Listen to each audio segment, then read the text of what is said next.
Hello అందరికీ. ఇదొచ్చేసి ఈరోజు Friday కదా.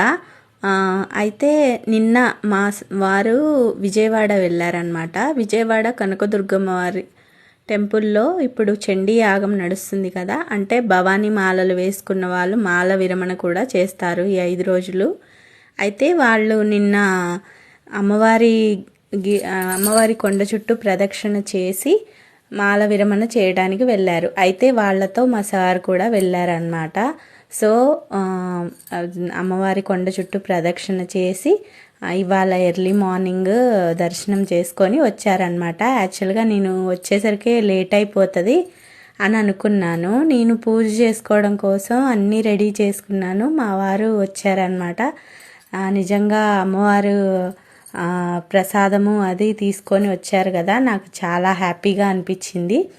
ఎందుకంటే నేను మొన్న నవరాత్రులకి నేను మాల వేసుకున్నాను. అయితే ఆ రోజు ఫుల్ క్రౌడ్ ఉందన్నమాట విజయవాడలో. సో మాకు దర్శనమే చాలా కష్టమైంది. ఇంకా ప్రసాదాల దగ్గరికి వచ్చేసరికి మా పిల్లలు బాగా ఏడ్చారు. సో ప్రసాదం కూడా తీసుకోకుండా వచ్చేసామన్నమాట. ఆ తర్వాత మళ్ళీ నాకు విజయవాడ వెళ్ళడం కుదరలేదు. సో ఇవాళ అమ్మవారే అనుగ్రహించినట్టు శుక్రవారం రోజు అమ్మవారి గాజులు ఇంటికి రావడం నాకు నిజంగా